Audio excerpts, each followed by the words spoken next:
Hi, everybody. We are now taking a look at the next thing that we'll see a lot of in the SAT, and that is subject-verb agreement or just overall agreement. So we are going to get started with this presentation.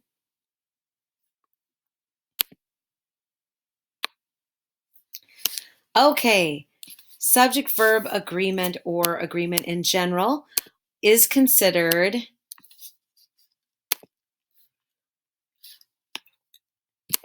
the sore thumb of grammar. So let's get started with talking about what subject-verb agreement is. So what subject-verb agreement means is that a singular subject requires a singular verb and a plural subject demands a plural verb.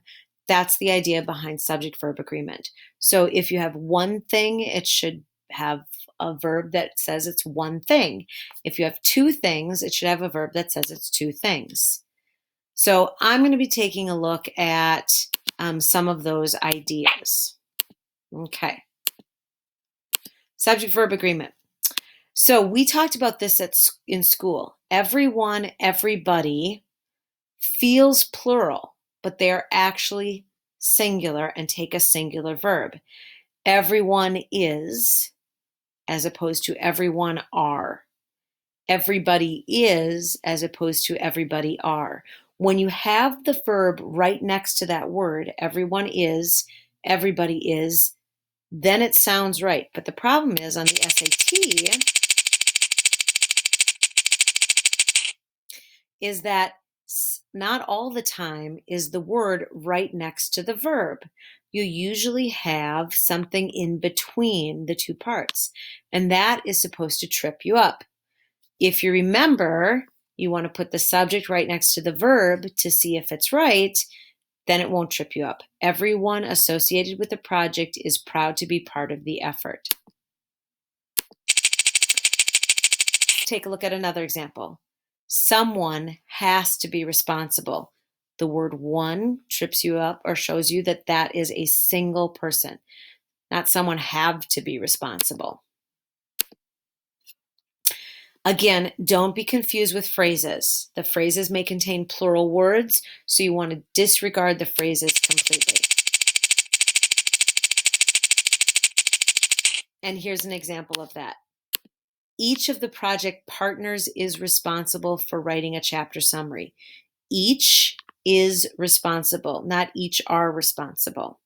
Each is an indefinite pronoun. It is always singular, always takes is. That partners word is the word that's trying to trip you up. So you want to make sure that you see that this is the subject, not this. Each is responsible. Okay, subject-verb agreement. Let's look at this example. The verb that accompanies a pronoun such as all and some is determined whether the pronoun is referring to something that is countable or not. Some of the students in the cafeteria have voted already. We can count how many people have voted, therefore we can use a plural.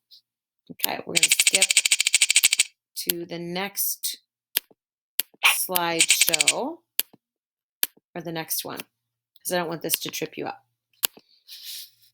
Okay, fractions or decimal equivalents, the verb will be determined by what is being measured. Is it countable or not? So, 2/5 of the grain is ruined. We cannot count grain. Therefore, we use a singular verb. 2/5 is ruined. You can't count each individual piece of grain. 1/2 of the students were convinced that there would be no final exams this year. You can count students. It is possible to count students. Therefore, we can use the plural were.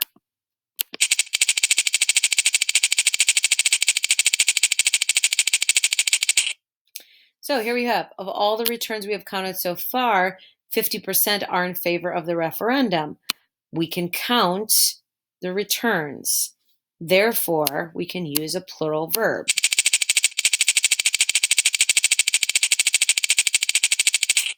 Can we count a majority? Student body is one thing. It can't be counted. It can only be counted as one thing. Therefore, we have to use is. A majority is, not a majority are. Okay. I'm hoping that you're starting to understand this a little bit. Okay, subject-verb agreement. Together with, along with, and as well as join subjects, but they don't work the same as and. They are not considered conjunctions.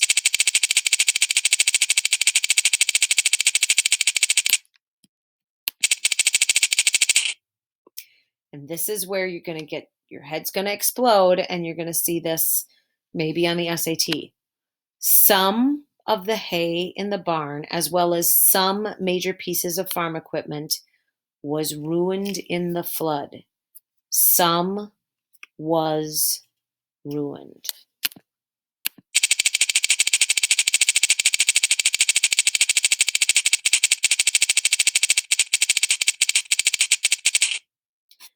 Take a look at this one. The major spending bill before Congress, together with some other bills that are awaiting action, is going to cost taxpayers plenty. So this right here gives us more information, but the subject is still bill, which is singular. Therefore, is the verb that we use with it. Okay, last slide for today.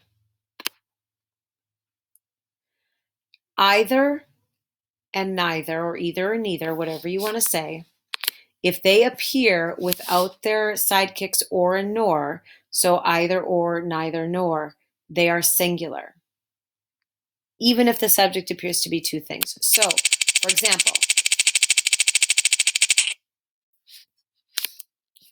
neither of these choices appears to be satisfactory. Neither appears.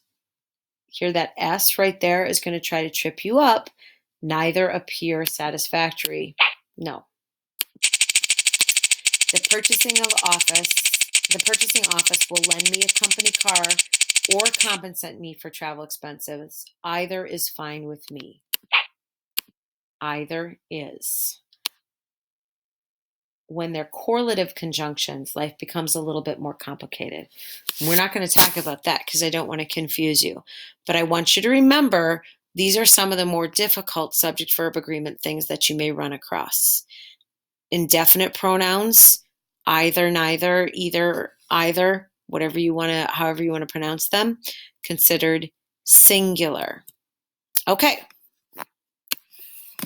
That is it for our lesson today on subject-verb agreement. Remember too, subject-verb agreement, that you want to keep the subject as close as possible to the verb when you're looking at the sentence, which means eliminating any phrases or anything like that in between that could trip you up. And then when you do that, it makes it a lot easier to find the correct answer. All right, I'm hoping this helps. I'm hoping it doesn't confuse you more.